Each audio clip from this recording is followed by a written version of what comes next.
Now we're live. Perfect. Okay. So wait, you gotta clap for like the video. Yay!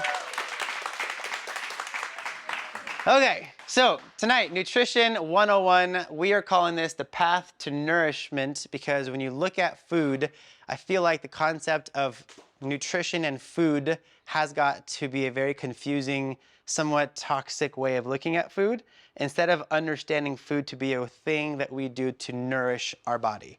Does that make sense? Like food was created and designed to nourish us and help the body to assimilate and grow and thrive. And we've gotten to a place now where if you go online to Google or YouTube, best diet for whatever, it just becomes so confusing, right? And what baffles me is that you have people now on social media who we're on the same team, but we're arguing and we're fighting each other. We have people saying that, don't eat fruit anymore because fruit has anti-nutrients and you're gonna die if you eat fruit. And then you have people over here that are like, don't eat meat, meat's gonna give you cancer, you're gonna die. And then you got like, don't eat vegetables, vegetables have oxalates and blah, blah. And it's like wherever you look, instead of saying, hey, all of us should just say that we're all talking about eating whole foods. We're on the same team. We should be fighting the processed food people. Like, we got to figure out, we're over here arguing and we're missing the mark. Does that make sense? Realizing that, and we're going to get through a lot of stuff tonight to show you guys, yes, I think that there's paths and avenues and there's principles for a lot of this stuff. But I think when you look at nutrition as a whole, there's fundamental principles to nutrition that help you identify food should be black or white. When you're eating something, whatever you are eating, you are either fighting disease or you're fueling disease. One of the two. There's nothing you can put in your body that will give you a net zero effect. So, that being said, understand what you're putting into your body so that way we can approach this the right way. So, going the right way, I always start off with Scripture, because if we want to look at anything to know what's good or not good, I always go to Scripture. So what does Scripture say? Scripture says that your body is the temple of the Holy Spirit and that you should honor God with our bodies. So when I look at nutrition and people ask me, hey, do you eat blank? Why do you eat blank? My honest go back is, am I honoring God with the food I'm putting in my body? This was given to me by God on loan, right? That we were bought at a price, meaning that like this is my vessel to serve my kingdom. Does that make sense? So if I'm looking at this, I need to make sure that if I can eat the right food that are nourishing to my body, then I can go and serve the exact way that God has called me to serve. But when I put bad things in, my body breaks down. I am no longer able to serve in the way that I was called to serve. Does that make sense? So if we can biblically break this thing down too, to know that you don't have to overcomplicate this either. Like, treat your temple right. We got to get back to, we do this in all other facets, but we have to go back and simplify it to say that honor your body with the food that you're eating, and your body will serve you in 10 times. Now, when you're looking at all of this, everything we're going to learn tonight, everything, here's kind of a concept I want you to think about. Everything that you put in your body is only and can only be nourishing to your body if your body has the ability to break it down, to assimilate it, and to utilize it as nutrients. There's one system in the body that regulates that. Do we know what that is? The nervous system. Woo!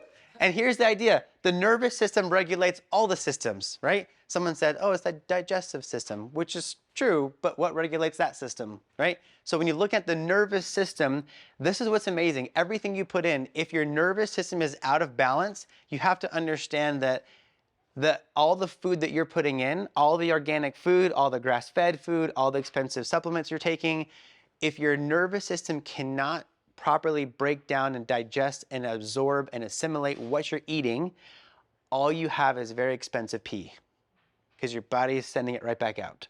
You guys with me on that?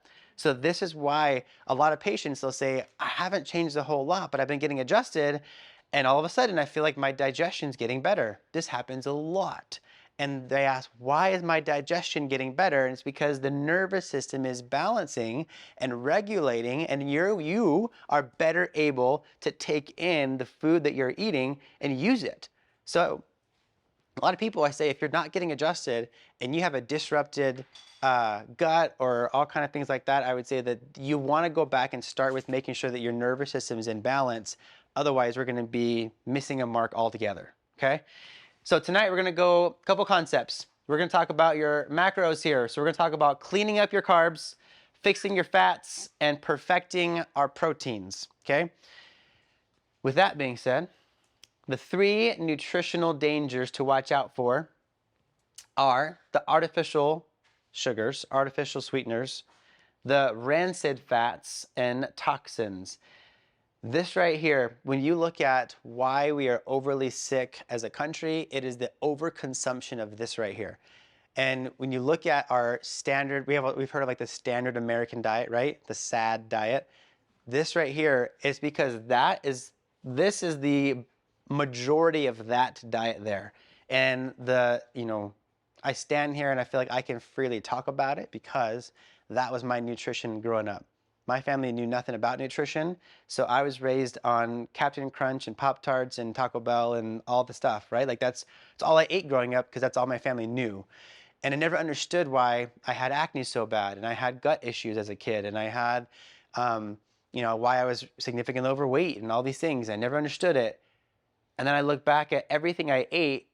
I mean, that was like the top 3 things. It was in every single meal of what I ate. So then when you start looking at how do we clean up our diet, it doesn't have to be confusing. It says we have to go back to, we got to eliminate those things out of our diet. So when we start from the beginning, when you look at artificial sweeteners and sugar period, the reason why I talk about sugar so much, and a lot of you guys I've talked to before this, and you're like, this is me, right? Sugar leads directly to inflammation in the body. Now I say processed sugar leads to inflammation in the body. We're going to get to the healthier sugars.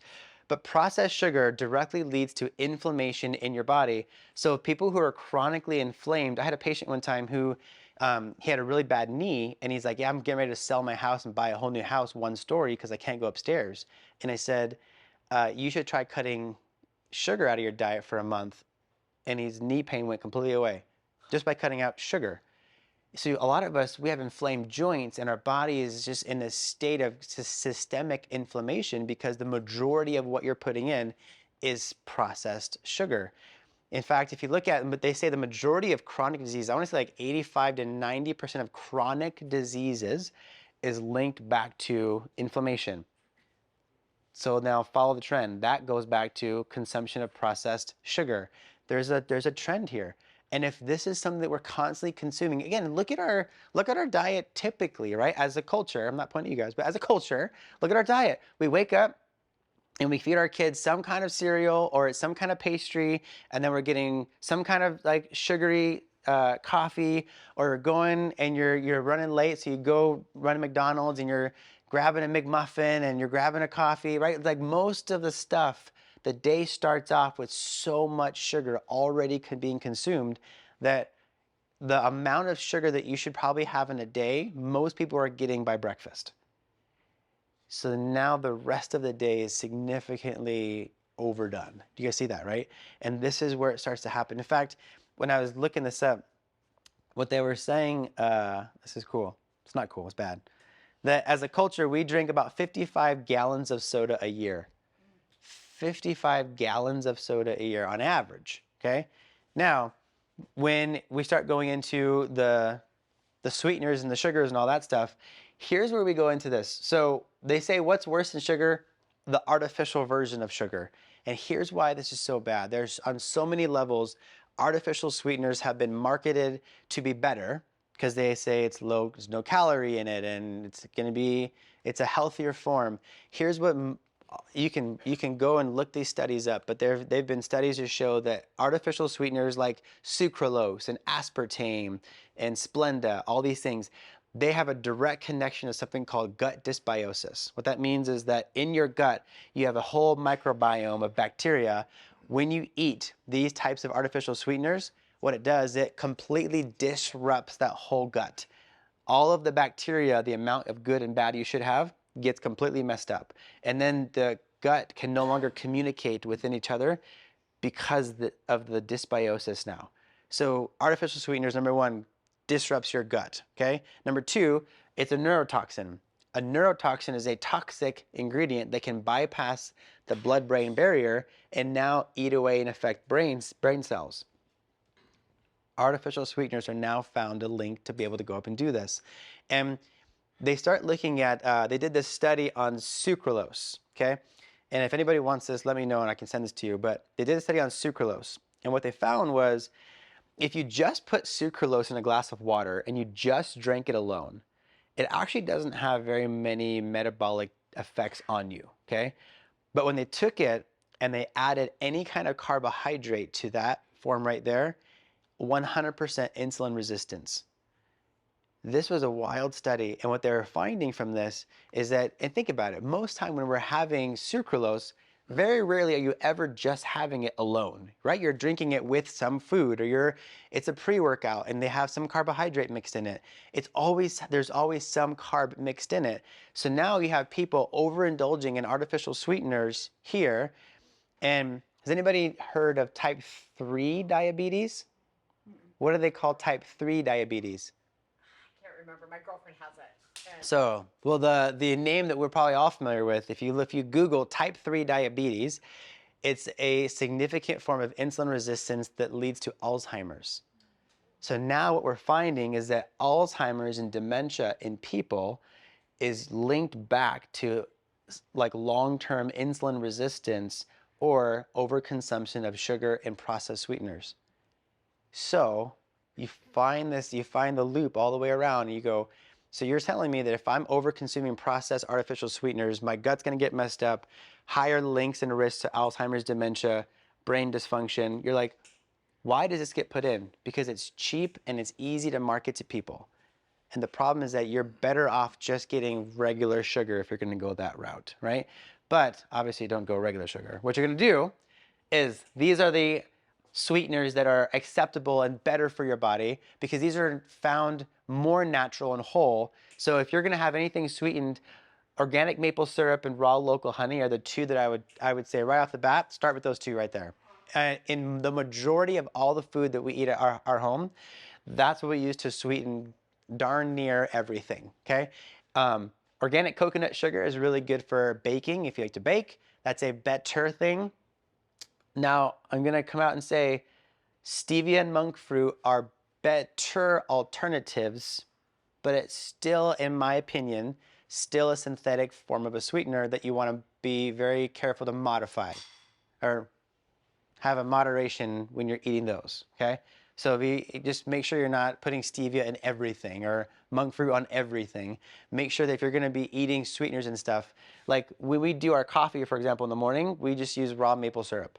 That goes in our coffee in the morning instead of all the packets of sweeteners that we see. And here's how you know you're doing it right, is when you're living it to a degree where your children passively understand this. What I mean by that is we went to have breakfast one time as a family, and on the, at a restaurant, they have the little packets of sugar there, and I had no idea, but my son grabbed it and goes, "Ew, that's bad," and he threw it. And I was like, how did he know? But like we've just, in conversation and how we live and how we do things, like they should understand nutrition. You shouldn't have to beat it down their throat. Does that make sense? As a family, this starts with the parents. Like we have to make sure that if we're living it, and this is what we talk about, every time he comes to work with me, every single time we leave this parking lot, he looks at McDonald's and he yells at it. Like he's angry at McDonald's. And it's like he just knows, like, hey, that's not good for us, right? But it's the way that we live and do things. Like you don't have to like make them or tell them, no, you can't have it. They know they don't want it because of the way that we've, as a family, just raised them up. Does that make sense? So that has to be the change there. Did I miss anything? No, we're good. Okay, moving into cleaning up carbs. So when you're looking at carbs, I think carbs have gotten a demonized rap for a long time, right? It's like, if you eat carbs, you're gonna get really fat, you're gonna get really unhealthy, carbs are the devil, all these things. Not necessarily fully true. Here's what happens. When you're looking at processed and refined carbohydrates, yes, I agree. That will make you, like, think about this. When you're raising a cow, if anybody, any farmers in here, but if you're raising a cow and you want to get a cow as fat as possible, as fast as possible, what do they feed them? Grain. Processed grain, and that makes them as fat as possible, as fast as possible, right? That's why it's harder to get grass-fed cows, because they're feeding on grass, and they're a lot leaner, and it's a lot longer process. So when you're eating processed grain, 24/7, guess what we're getting? As fat as possible, as fast as possible. It's the same concept. That's why, have any of you guys been out of the country and eaten carbohydrates in another country?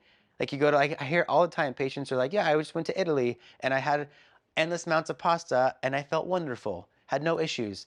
And you ask yourself, well, why is that? And it's because they don't have all the processed forms of carbs that we're consuming here. Does that make sense?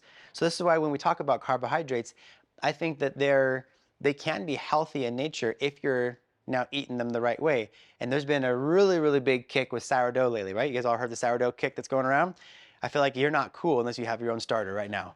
So we have a starter, so we're cool. But when you look at sourdough, the reason why sourdough is a great alternative is because you're fermenting it, meaning that it's a live enzyme that's living, right? You have to feed it and stuff. It's like a little animal in your fridge, but like you have to feed it, it's alive. So that way when you go to make the bread, my wife does it from a starter. And again, she feeds it, it grows, and there's like 4 ingredients that we make from scratch. And that right there, because it's a fermented bread with live enzymes, it's actually good and nourishing to your gut.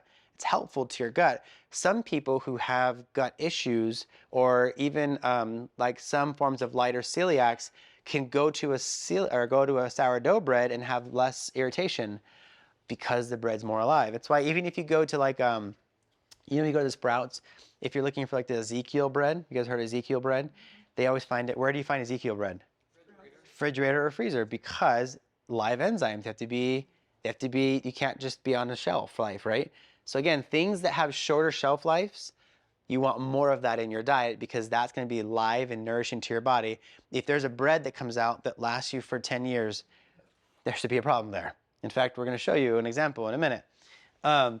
So when it comes to carbs, I think that if you want to go more detailed on how many carbs should you eat, when should you eat carbs, come and talk to us like after. We can kind of get detailed on like how do you plan your carbs around your workouts and all that kind of stuff. We can talk about that. But for a basic understanding, know that the more rooted, the more sprouted grain that you eat, like the Ezekiel, the sprouted grain, the more fermented bread you're eating is going to be a lot better on your gut.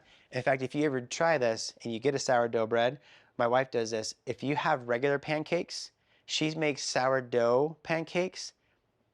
It will blow you away at how light they are and how you don't feel so like heavy and yuck after eating the pancakes. It's unreal because of the difference in the enzymes that are there.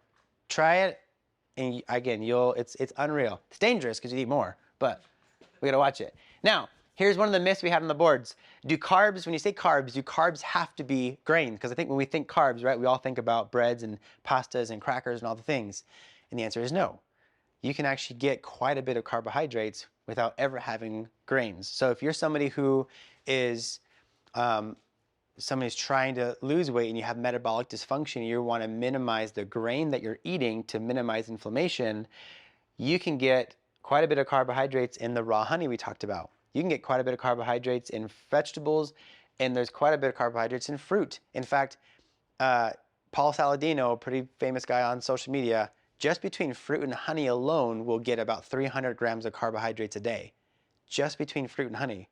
So again, it's possible to make sure that you're getting enough in your diet if you want to take grains out. Very doable, but again, make sure that you're using the right forms of things. You don't have to have the breads and the pastas. So far, so good on that? Helpful? Okay. Now the next myth we talked about, fixing our fats. Fat makes you fat. I love this one. How many people have heard that before, by the way? Fat makes you fat. And this is where the whole craze came in, right? That we went through this whole era of like the non-fat, low-fat, all that. And when we did that, what happened? We all became fat. This is the problem. So think about this. How do I say this quickly? When you looked at this whole era of fat, fat does not make you fat. In fact, your body relies on fat. Fat is a very, very important part of our makeup on the inside. All of our cells of your body every cell is coated into a double layer of fat. All of your cholesterol, your hormone, the base of your hormones come from fat. I mean, everything, your brain, majority of your brain is made of fat, right? All this. The breast milk for our babies, most of it is fat. Do you guys see where I'm going here? So fat is essential to our bodies. It's the inability to burn fat that makes people gain the weight, and then all the other garbage we talked about. But when you're looking at fat, fat is very healthy. Fat is very nourishing. When we looked in this whole thing, we got down this whole era that when we started eliminating fat, what we had to do was we had to process it then, right? So if you want to eliminate whole fats and you want to make it 2% milk and all that stuff, well, now I have to process that milk to take out some of the protein and take out a lot of the structure of it. So by that, I have to now process it down. And then when you're doing that, this is what creates dysfunction now in so many of us, because now you process the heck out of this milk, right? You have to pasteurize it more and you have to homogenize it more, and everything, all the processing of it goes up quite a bit. So when you're looking at dairy, for example, in our house, all of our dairy is raw dairy. Our milk is raw, and luckily in the state of Arizona, we can get raw dairy. It's not illegal, which is great. But raw dairy, right? Raw milk, raw cheese, this is really good and helpful and nourishing to the body. In fact, if you, there's another talk we did, my wife went on this massive talk on the benefits of raw dairy in kids and adults. Really, really cool to go back into, which if you want more on that, I can help you with that too. So fat does not make you fat. Avoiding fat is bad. What kind of fat? Now, this is the other part. So when you're looking at the different kinds of fats, we have, I call them fat made by God and then fat made by man, right? You see a trend here? We can separate this really easy. So when you're looking at avocados and coconut and olive oils, the raw grass-fed butter, the raw dairy like I talked about, all these things have good, healthy fats that are supportive. In fact, have any of you guys heard of the ketogenic diet, I'm assuming, right? Does anybody know where the ketogenic diet came from? So they use the ketogenic diet to help kids with seizures minimize their seizures. What they found was that when you go through a seizure and your brain is going through a spasm, they would use this ketogenic high-fat diet to nourish the brain and relax the brain. So you start asking yourself, like, there is a lot of good to this, right? I think, this is a side note, but I think you can do keto not healthy. So when you're looking at this, when you're going to be adding fats in, you want to be putting all of these kinds of fats into your diet. Even looking at pasture-raised eggs and the wild-caught fish and the grass-fed beefs, like all of those have good, healthy fats inside those meats so that when you're eating them, those are healthy, those are good, those are nourishing. The seed oils and the trans fats, this is the thing that will strip nutrients right out of your body. When you're looking at all the seed oils this year, so cottonseed, soybean, vegetable, canola, safflower, rapeseed, I mean, all of these oils here, anytime you see any of these oils inside your food in the packaging, you're going to typically see this in the packaging, or their food that are going to be fried in this kind of stuff. Instantly put it back. This right here is going to lead to the gut dysbiosis again. It's going to lead to a lot of dysfunction there. They've even said they've had links now to seed oils, and they found that kids that grow up on seed oils, this is why you get a higher probability of getting sunburns. The melanin in your skin actually has a greater sensitivity to the sun when you have all these seed oils in you. And this is so crazy because growing up as a kid, I used to get burnt left and right. My children, it's a true story, never wear clothing. Like a bunch of nudists at my house, I swear to you. But they're in the backyard and they never wear swimsuits or anything, and they're in the Arizona sun, and I've never put sunscreen on my kids. This is being true. And these kids don't burn. I don't understand. And I think we minimize this out of their diet as much as humanly possible. And I've seen a correlation there. It's pretty cool to watch it. Now with the trans fats, this is interesting. When they took trans fats out of our diet, that year on, there was an increase, about 220,000 heart attacks per year that got elevated once they started making trans fats the staple in our diet. You can't put this kind of stuff into the body. You can't put synthetic things into the body and think that good is going to come out of it. Think about this. If you want something that God made to work well, you have to put things that God made into the body. Does that make sense? If I have something God made and I put things that man made into this body, it's synthetic and it's not gonna work together. And this is why we start seeing a lot of problems. So again, more God-made food goes into this body, less man-made food goes into your body. Amen? Okay. Now, the last, or one of the last myths, cholesterol causes heart disease. Who saw this one in the base? You guys saw this one? This is one of my favorites to talk about. So, who's heard this, by the way? Cholesterol causes heart disease, right? Yeah, we all heard that. Okay, I'm gonna draw this out. So, this is one of my favorite things to like dismantle. So when you're looking at cholesterol gets demonized for heart disease. Cholesterol is not the bad guy. Cholesterol is there at the scene of the crime to help, and it got looked at as the bad guy. So somebody named Ancel Keys, a long time ago, back in probably the 70s or 60s, something like that, he came out and he's basically said, hey, we're seeing cholesterol next to heart attacks. Cholesterol must be causing them. Therefore, we gotta minimize cholesterol. And that's why we started pushing statin drugs out left and right, okay? And we started making everything, again, low fat to minimize the cholesterol. Here's the problem. And then if you look at Time Magazine, you can look at a trend and you can see that we said, eggs are bad, they cause heart disease, right? You saw that? And then it goes, oh, no, eggs are good again, eat eggs again. And it's like, butter's bad, causes heart disease. And you're like, no, good, no, it's good again. Put butter back in. And we start going back and forth because we demonized all this cholesterol, but it's not the problem. So here's what we're gonna look at. So, hope you guys can all see this. So when you're thinking, I'm gonna draw, if you're looking at like an artery, okay? So if that is an artery where blood is flowing through, here's how you have to understand this, is that as blood is flowing through, when you eat things like trans fats, artificial sweeteners, sugars, all of these things that are very toxic and bad to the body, they're oxidizers, okay? Do you know what it means? When we oxidize something, it's like if you eat an apple and you leave it out and the air gets to it, it oxidizes and it turns what? Right. So the same concept happens when you eat that stuff and blood's flowing through, it actually starts to create little lacerations on the inside walls of your arteries, okay?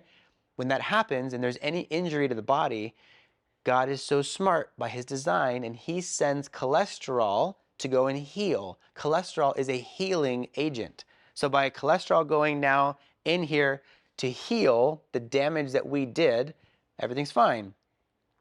But what happens is that now lunch comes around and we say, I gotta get me a Hot Pocket.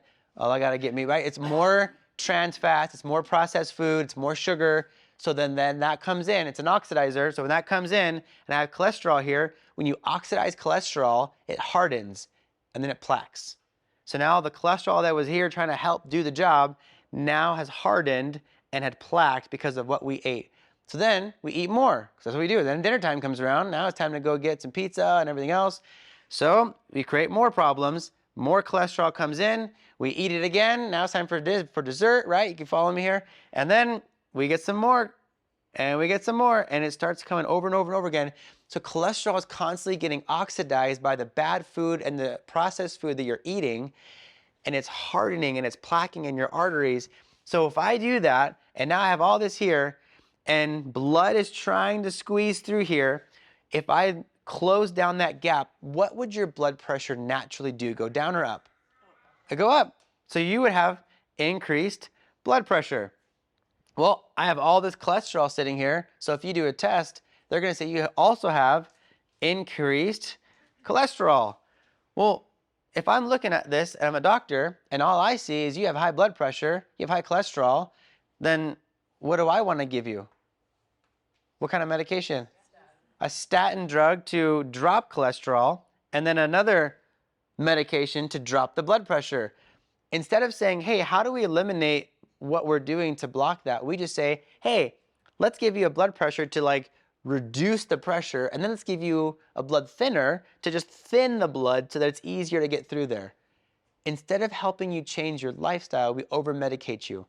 You cannot over-medicate a bad lifestyle. Do you understand that? So if we keep doing this, if you look at the numbers, more people will die with heart disease from low cholesterol than they will with high cholesterol. And the problem is because we have all this cholesterol that's low because we've chemically altered it to be low, and we're not fixing the issue. Does that make sense? So when you go to the doctor, that's why you always see these drugs paired together, is because they go hand in hand with the problem. So when you're looking at this, we have to get to the root and start fixing the issue in our nutrition. And there's a lot more that goes into this, guys, but like if we're constantly feeding into this, do you see how cholesterol is not a problem? Like you look at a lot of people who are really healthy, and I did this just for tests, and I was eating 6 to 8 eggs a day, had a blood test done, no difference in my cholesterol. And you're like, well, I thought that's supposed to like make it bad. You guys with me? So when you start looking at this, it's if you eliminate the oxidizers and the things that are plummeting your body's ability to process and function, this all gets cleaned up. So far, so good? Does that make sense? So when you're looking at this, that's the biggest thing that I want to make sure we understand. Don't go and demonize the cholesterol. Understand why is the cholesterol getting hardened and why is your body overproducing it and why are we not addressing that as the root issue? Cool? Okay. Next one. Do you want this? All right. So when we're talking about toxins, I think the biggest thing is it comes back to God-made versus man-made food. When you look at the different types of toxins we're going to talk about, they're either God-made or man-made foods, or they're man messing with God-made foods and saying that they're still healthy. So when we talk about GMOs, the body is so complex. God made our bodies, and he made our bodies with certain nutritional needs for the different functions that we need our bodies to perform. He made food. Food is super complex. And so when we start to genetically modify different foods, they can't match God's quality for the functions that we need. So the FDA will say that GMOs are just as nutritious and not harmful to the body. There actually haven't been any studies done yet on humans, like the effects on humans, but animal studies found links to infertility, immune problems, accelerated aging, faulty insulin regulation, and changes to our major organs and GI tract. So, I don't know, I just don't think that sounds like harmless and nutritious to me. So the thing with GMOs is we have to be extra aware. They really can get snuck into our foods. In 2020, more than 90% of the corn, soybean, and cotton products in the U.S. Were genetically modified, as well as 95% of the animals used for meat in the U.S. Have GMO foods in their diet. So we're going to talk about grass-fed meat and why that's important. So with GMOs, we just have to be careful. We have to be very vigilant. Pesticides and herbicides, these are carcinogens. They're endocrine disruptors. We talked about endocrine disruptors at our toxins seminar. So if you want to learn more about those, go back and watch that. But this is why organic produce is really important. You can look up the Clean 15 Dirty Dozen list on the Environmental Working Group website if you want to know what you should buy organic. But I think a good rule of thumb is anything with a thick skin that you're not going to eat. You don't really need to buy organic. So like bananas or avocados or oranges, but anything that doesn't have that protective skin, you want to buy organic, like berries, most vegetables, those kinds of things. And then we look at additives. So artificial additives are going to be like chemical preservatives. So, has anyone seen the famous muffins yet? So, I'm going to. You don't want to eat them though. So these, we'll pass them around. I bought these muffins when my wife and I did this seminar when we first opened the clinic 5.5 years ago. I bought these muffins and they've been in the storage in the back shelf here. And these are 5.5 years old. And if you look at them, they are zero mold. They still smell brand new. The only thing that's happened is they've just become hard. The amount of chemicals and preservatives, and I just bought these literally right over here at Albertsons. And the amount of chemicals and preservatives inside this muffin, 5 years later, and I kept this just to show this every time when you're eating these store-bought muffins with all the garbage that's in it, This is what you're consuming, is all these chemicals. And the same thing with the meat. So this is like the typical lunch meat turkey that you'd buy, and it's same thing, 5.5 years old. And what's crazy is the coloring has changed, but still there's zero mold on that, and that has been on a shelf, not in a refrigerator, for 5 years. Still no mold or anything, and it's just sitting up there. So again, you have to understand that what she's saying, the chemicals and the additives that you're putting on this is on not just your food, but this is all your children's food when you're making lunches. This is what's going in their bodies, is all of these chemicals. Like, food should break down, and that's disgusting. Yeah. And I think it comes back to what Dr. Mike said. There's not a net zero effect. Your body is either able to use it for fuel or it's not. And your body can only use real food as fuel. When there's all these chemicals, your body's just has all this extra chemical waste floating around in your bloodstream.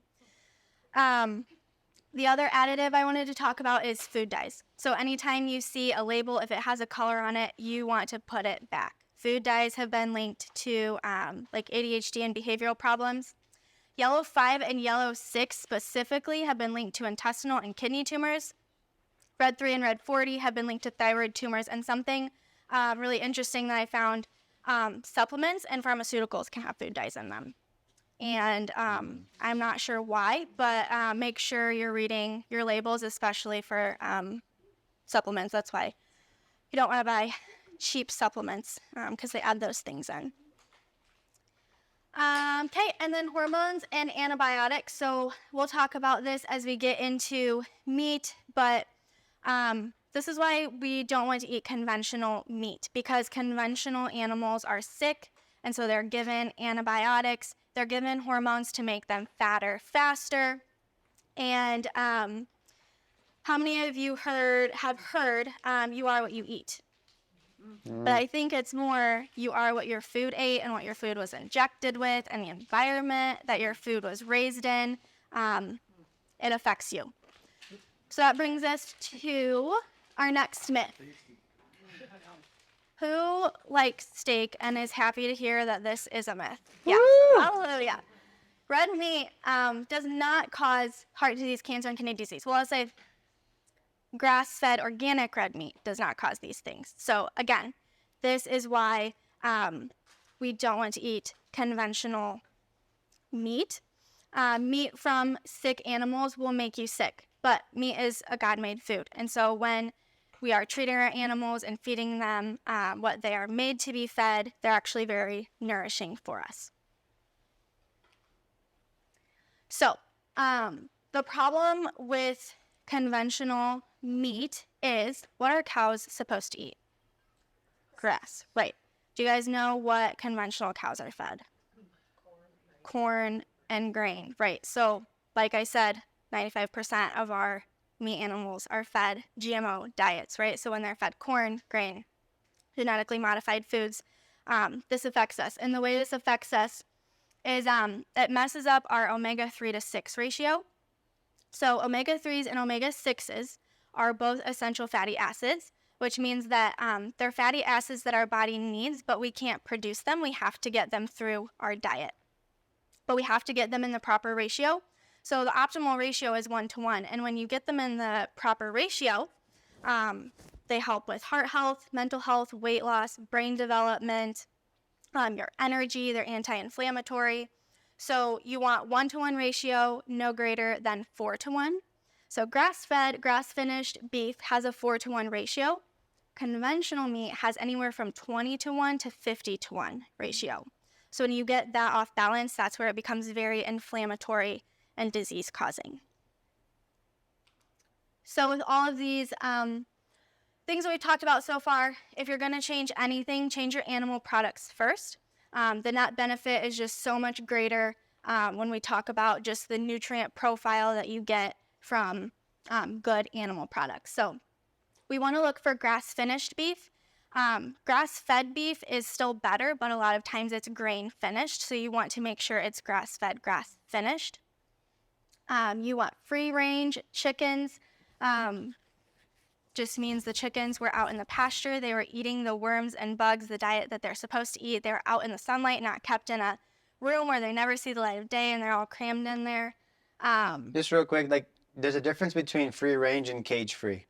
Yes. That's the same thing with eggs and birds, all bird stuff. But like, Yes. just make sure that when you see cage free, that's not any better. Yeah. So don't buy that. It's a marketing scheme.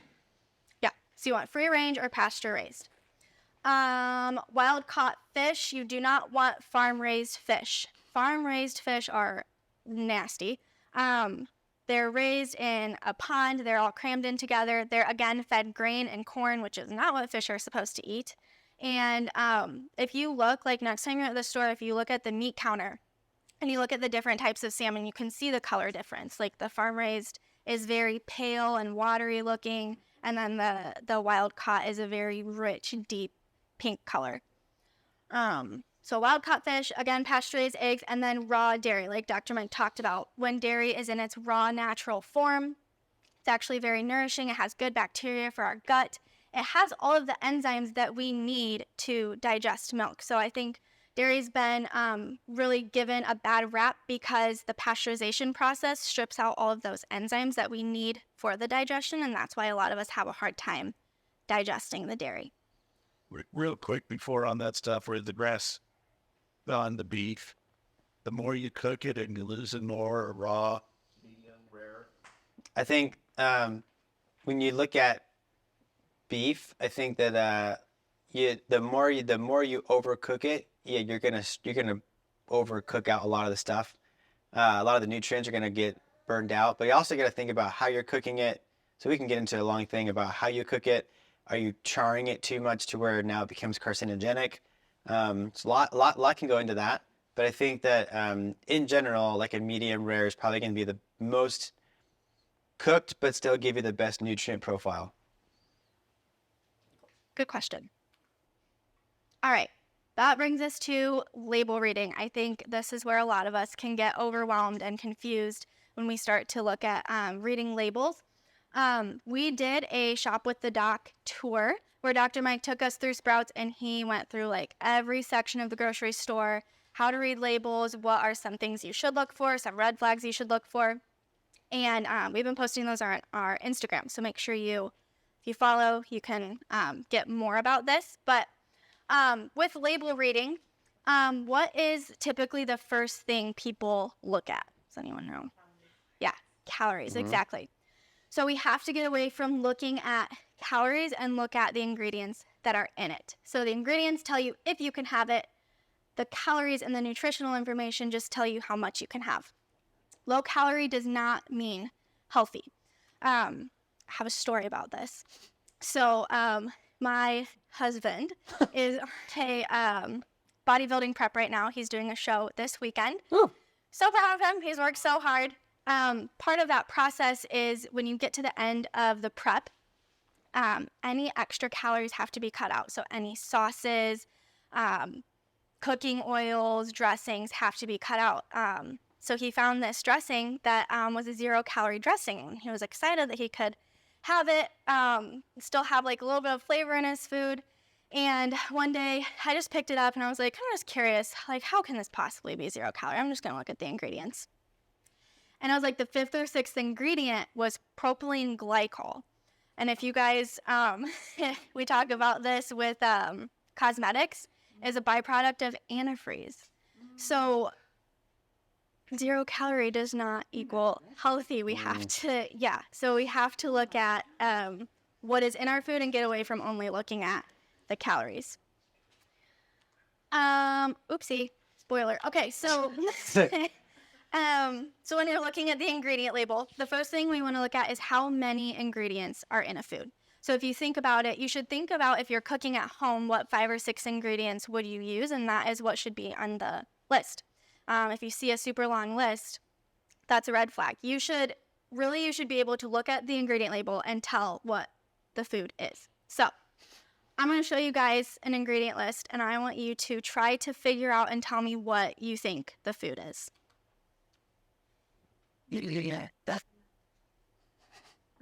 Here. So I'll just save you all the trying to read the tiny print. There's a lot of chemicals listed, a lot of additives. There's not really much real food here. Yeah, right. There's meat like somewhere down at the bottom. There's cheese somewhere down at the bottom. Does anyone have any guesses? Breakfast sandwich? What do you think? Okay. How did you know? Look at that. You've eaten this before, haven't you? Just kidding. I knew it. So if you look at this in the store, you would think, oh, fresh and ready. It's some ham, some lettuce, some cheese, a croissant. 470 calories. Yes. Well, we don't look at the calories. When you flip it over and you see this, that is not real food. So you don't want to put that back. It's literally like, I think lettuce is like the last ingredient on the list. Yeah. So just a good rule of thumb, if your ingredient label looks like this, put it back. The other thing you want to look at is the order of ingredients. So the list goes from the ingredient that is like the most to the least. So first ingredient we have the most of, the last ingredient we have the least of. Gatorade is a good example of this. So Gatorade, right? We hear like, oh, you should take this after your workout. You should give it to your kids after their game to rehydrate and refuel. Well, if you look at the ingredients, the second ingredient here is sugar. The third ingredient is dextrose, which is sugar. And then if you come down here, we have sucrose, which is also sugar. And even worse, if you come to the end, we have yellow 5 and yellow 6. It's a death trap for your kids right there. Yeah, this is like, go ahead. For you, G or G0? All G's go away. Yeah. Put it that way. So the 0 will have like artificial sweeteners. So I would challenge you to go look at the ingredients on the G0. You'd probably find sucralose, aspartame. You'll find something like that in there. Guarantee it. So comparing this to a good ingredient label, we have our element electrolytes that we have up front. The ingredients here are salt, magnesium, potassium, and some stevia. So exactly what you would expect to be in a good electrolyte drink. So this is just a good example of some misleading labeling. You want to see like exactly what you would expect. That's what you should see on the ingredient label. Has anyone heard of the Prime energy drinks? They're super popular right now. Yeah. Yeah. Right. Yes. I heard that about the caffeine. Yeah. Did you say they're disgusting? Good to know. Okay. So as we're looking at this, the first thing I noticed was the caffeine. 200 milligrams of caffeine is a crazy amount of caffeine. And like he said, they're actually being sued right now because there's actually supposedly more caffeine than that in the drink. Next, sucralose, which we talked about. Sucralose, super toxic, it's a neurotoxin. But when we come all the way down here to cyanocobalamin, I think is how you say it. So you see that and you'd see, oh, it's vitamin B12. That's a vitamin. That should be good for me. So I'm going to get a little bit sciencey here, so bear with me. So the cyano part comes from hydrogen cyanide mixed with the cobalt, which is the vitamin B12. So when you add hydrogen cyanide to vitamin B12, when you ingest it, your body breaks off the B12 to use, and then that hydrogen cyanide is just kind of like a chemical waste in the body. The problem with this is that hydrogen cyanide is very toxic to your mitochondria, which if you guys go way back in school, mitochondria is the powerhouse of the cell, right? So it's very toxic to your cells. Do you guys know how hydrogen cyanide is made? Okay, so hydrogen cyanide comes from, they get it from human waste plants, like sewage treatments. There's on top of the water, this thing called sludge. So they collect the sludge, they dry it into a powder, and they put it into our supplements. So this is not just in this drink, by the way. This is in like protein powders, pre-workouts, any supplements. So when you go home, look at your labels. If you see cyanocobalamin, that is not a good supplement. You want to see methylcobalamin. You always want to see the methylated version of the vitamins. It's also just easier for your body to use. So they do this because it's cheaper and you can just produce more. So be very aware of that. So a couple other things with ingredient labels. Besides, you want to look at how many ingredients, the order of ingredients. You want to look for sugars and artificial sweeteners. any chemical preservatives, and then any seed oils. If you can look at a glance and you see that those are not in your food, it's pretty good indication that you should be okay. All right, how many of you have thought or heard this or said it? I don't need to take supplements because I can get all of the nutrients I need from my diet. The truth is, the quality of our food is just not the same as it was back years ago. It's just going down, going down, going down. And the other problem is we don't get like a wide variety of foods in our diets. A lot of us tend to eat the same things every day. We eat the same vegetables. We eat the same cuts of meat. Back when we were more of a hunter-gatherer society, there was a thing called nose-to-tail eating. So the animals that they harvested, they would eat the entire animal, including the organs. And that's where they would get a lot of their micronutrients. So because we don't do that, we tend to be deficient in a lot of the micronutrients that we need. So that's why we talk about our daily essentials. I want to go through and break down what's in these because I think we talk about a lot like, oh, these are really good for you, but we don't really break down what is in them and why they're so good for you. Does anyone take their daily essentials, by the way? Hands. Good. Yes, I like it. Okay. So in your daily essentials, first of all, they're just so convenient. There's like 5 different vitamins. You don't have to worry about having 5 bottles. I'm like, do I take 2 of these or 3 of these or 1 of these? They're just in little packets. You can take them with you for the day. So I love that. But the first thing you get is your omegas. So you get your omega-3 and omega-6 fatty acids in the correct ratio to be anti-inflammatory to your body. You get a magnesium, which is good for muscle and nerve function, bone health, protein synthesis. You get a vitamin D and probiotic. So you get your bones, joint, and skin health. The probiotic is good for your gut health and your digestive system. And then your B complex, super good for metabolism and your cognitive health.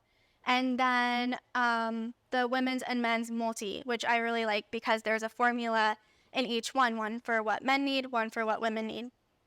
And I'll say with this, I have been on a lot of different types of supplements over the years, and these are the only ones that I actually like feel the difference. I don't know if you guys can also relate, but like I just feel good. I feel like I have energy. I feel like less brain fog, those kinds of things. So when you're taking a supplement and you can actually feel a difference, that's a good indication that it's a good quality supplement. Also, our B12 is not cyanocobalamin, so. Okay, and then this little guy here. So I don't know if you guys have seen these guys. Like I talked about, we used to be a nose-to-tail eating society. I don't think maybe some of you do eat organ meats on a regular basis. I know that I don't. So we have these capsules. It makes it a lot easier to get those nutrients in.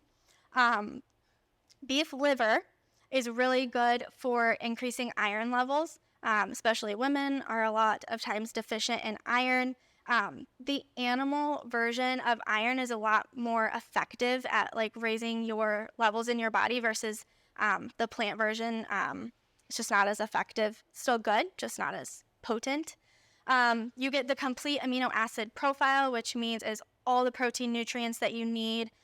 You get vitamin A, vitamin B, zinc and selenium, CoQ10, which is important for heart health. It's good for your skin. It's good for detoxing. It's good for metabolism. It's like everything you need is in beef liver. So if you get on the daily essentials and the beef liver, that covers like every nutrient, micronutrient you need. You'll be good. And that brings us to mindful eating. So you have to understand your nervous system has 2 sides. You have your fight or flight side or your rest and digest side.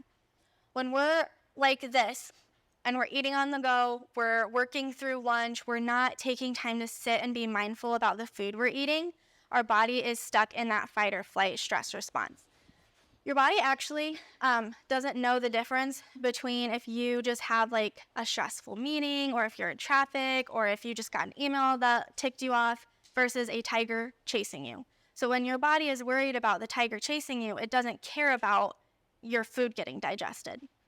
So when we constantly live in a state of fight or flight, that's where our digestive systems can get backed up. They're just not working as well. Blood gets shunted to your muscles and to your sensory organs and your heart, and is not going to your digestive system. Versus when you're able to sit, prepare a meal, be mindful about what you're eating, appreciate what's in front of you, your body can realize that it's safe and it's okay to digest the food. Also, that's why getting adjusted helps your digestive system, right? Because getting adjusted gets you out of that fight or flight state. And that's why a lot of times, almost every person we see when they come in for whatever it may be, headaches, low back pain, different kinds of things, almost always about a month in is like, oh, my digestive is also working better. That's why you see that, because your body is able to finally get out of that fight or flight state and more into a safe rest and digest state. Who can relate to this lady? Oh, here? Yeah. And I feel like this might be a gut check for some people, and some of you guys might be like hitting this perfect. But I think a lot of us need to get back to sitting down, family dinners, and like no electronics. You know what I mean? Like cutting all the stuff away and sitting down in prayer over your meal and connecting with your kids. And like, this is where your body has the greatest level of absorption, is when we're living in that space over there. But even if you're not on the go, I can tell you guys, with the newborn at home, we're guilty, right? That like, we're trying to fix the kids' food, and we're trying to make dinner, and the baby, we're like all this stuff. And even that, we're like, instead of, hey, we got to hone it in right now. And like everybody will be on the same page. Does that make sense? So like a lot of us just need to get back to that right there. Yeah. I think the other thing too, with especially eating on the go, is more like a mindless eating. If you think about it, what types of food you tend to eat on the go, they're not good foods. They're not the types of foods that are going to be nourishing to the body. They're more the process. Let me just grab something quick. As well as when you're mindful about what you're eating, you tend to eat less. When you're more mindlessly just eating, you tend to eat a lot more. So just being mindful can, it's just really helpful. All right, so we're going to leave you guys with a couple of ways to apply all of this. So Max Living has a couple of different eating plans that we recommend. So if you're someone who you just kind of want to like dial in your nutrition, clean up a little bit of the processed foods, the core plan is really good. The core plan focuses on healthy fats, naturally raised animal proteins, good whole grains, ancient grains, and then fruits and vegetables. So it really just focusing on like, let's cut out the processed foods, the sugars, and just eat good quality God-made foods.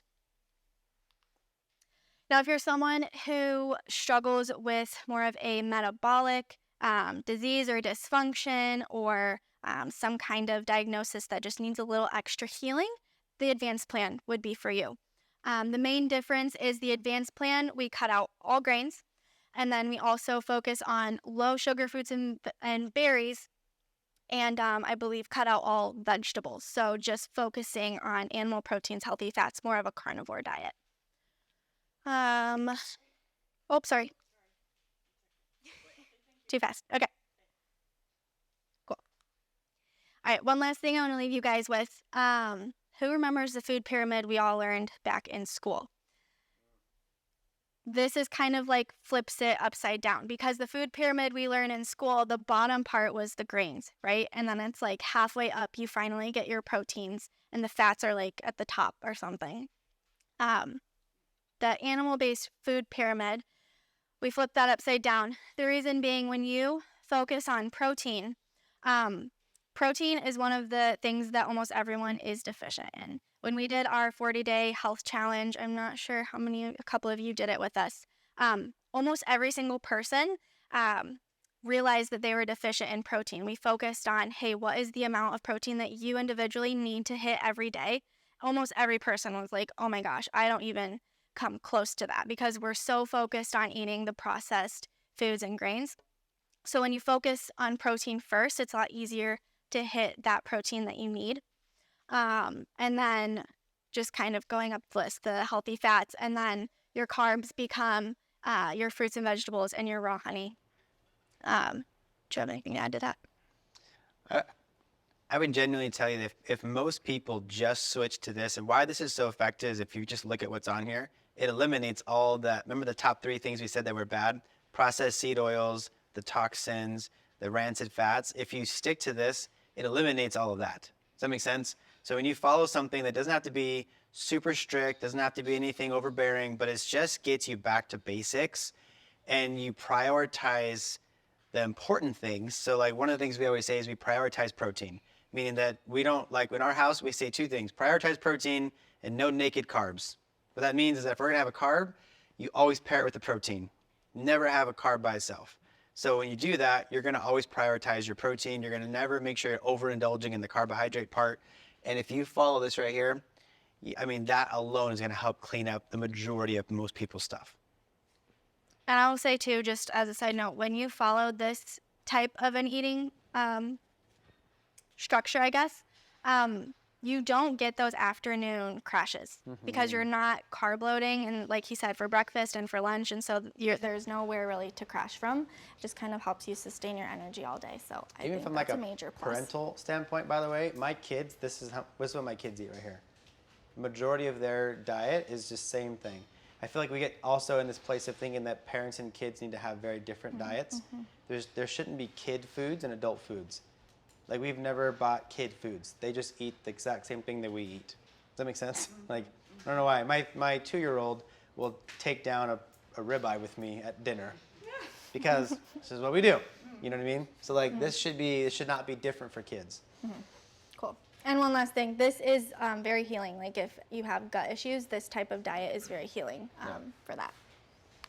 Okay, last one. Cool. All right, follow us on Instagram. We have been putting out a lot of nutrition information, and there's a lot more in the pipeline to come. So definitely follow us at Empower Family on Instagram so you can get that just kind of throughout your week.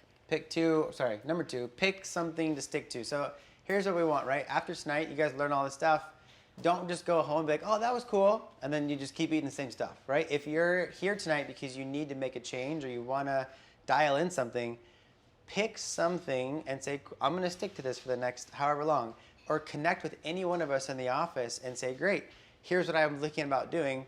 What do you think? Can you help me with this? And let us help you to actually do something with what you learned tonight. Don't just go home and like waste an hour of your night. Does that make sense? Do something with what you learned tonight. And the last thing, Friends and Family Week is coming up, 13th to the 17th. If you've been around, then you know what this week means. If you're new, what Friends and Family Week is. Every quarter, my wife and I in this office, we do basically, it's our community outreach where anyone who you know and love and care about, who's close to you, but they're far from health and they need help, we open up X amount of spots, like 14 spots, and their initial evaluation, their consultation, their x-rays, their nerve scans is 100% free. I don't charge a dime for it. And it's because this is our way of giving back to our community. This is my wife and I's way of giving back to people that you love and care about. And if they need help getting in here, I want to find a way to help them get in here. So for 1 week only, we open up 14 spots. The first 14 people that can make it in get their full first evaluation. Again, x-rays, the whole thing, 100% on me. So if you know anybody, tell them to start calling in because it's starting to fill up, obviously. This is like this one fills up every single time. So if you know anybody that needs help, this is our week to try to help those people. Amen? All right, I love you guys. Thank you.